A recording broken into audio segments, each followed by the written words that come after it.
Zara, it's a pleasure to have you here. Thank you so Happy to much. be here. You know, you are very active. You're a role model for many young Asian Americans, especially Pakistani Americans, to get engaged in their civic responsibilities, civic duties. I wanted to learn from you, how do we inspire our young generation to be active participants in the civic duties? Because this is, at the end of the day, this is where we are born, this is where we are raised.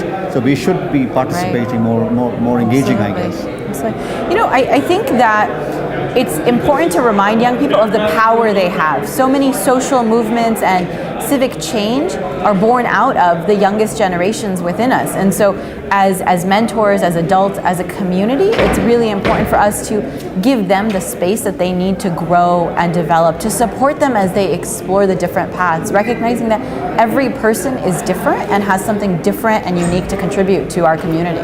The other important engagement for youngsters is, there are two challenges. Once they are in high school, so it's always about scoring, getting to universities, etc. The other group is those who have graduated and are now trying to immerse themselves in the economy, being contributing members. So either you go the professional route for a few years and then become entrepreneurs. At a conference like Open, you talk about empowering entrepreneurship. So your thoughts and your engagement with youth, inspiring them to engage through entrepreneurial route. The thing that I tell young people, whether they want to go on to be entrepreneurs or go into sort of a professional career or really do anything, is that there are two things that matter. One, that they work very hard. If you don't do it, there are 100 other people behind you who want your seat, who are competing for your access. And so do what you want to do well. Give it 110%, 150%. The other thing is that your relationships matter.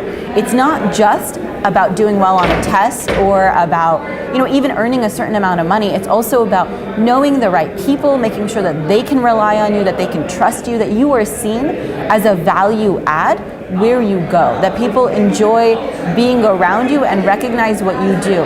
And that requires giving and taking from relationships. It's not just about what can you do for me, can you hire me? It's also about what can I do for you? What can I bring to the table? How can I lift the people around me up? One of the things that they say about leaders is that if you're comfortable in your leadership, you don't just boast about what you do. That's easy. You also boast about what those around you do. You help connect them to resources. You give back to them. And so two things: do well, work hard, and build relationships.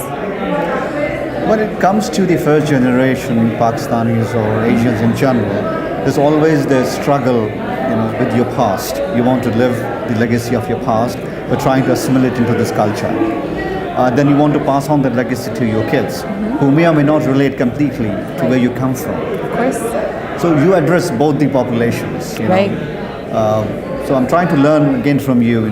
How do we best engage the first generation to make sure the second generation gets assimilated well, keeping the values of their culture? For me, what's been really important about engaging my parents and the elders in my family has been bringing it back to faith. Because our faith values remain consistent whether we are in the United States or in Pakistan. And as Pakistani American Muslims, so often we can say that we will take what's good from all cultures and apply it accordingly. And in the end, if we can have open and honest conversations with our elders and empathize with the fact that they come from a place of struggling so that we could have better access, as well as wanting what's good for us, then sometimes we can work to end up on the same page. And if we can do that, then we can move forward together. I'm taking you back to the first question about civic engagement. I think the more we try, the better it is. And no better person again than you.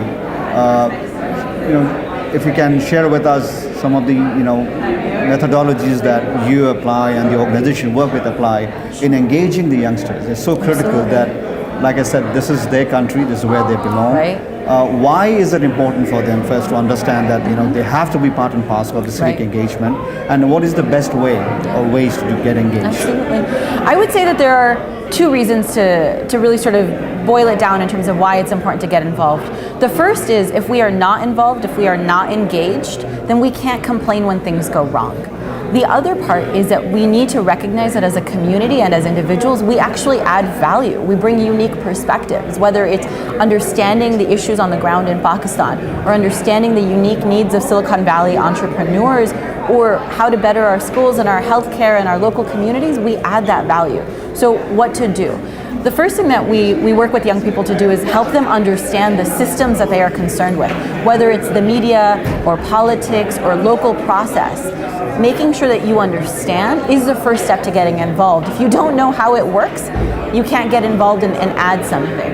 The second is actually doing something, recognizing that we work in a system where we a lot of times think there isn't enough time in the day. And I'm a huge advocate of saying, no, we all have 5 minutes to give, 10 minutes to give. You start small, as you do with anything, and then you slowly increase.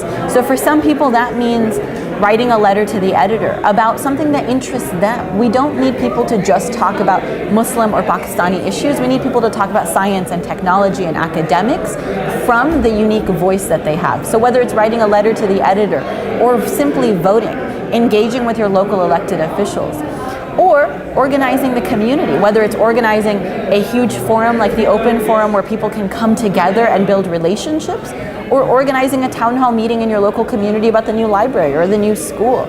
Seeing that we all have something to contribute and then understanding the ways we access those mediums. Thank you so much for sharing Thank those you for wonderful having thoughts. me.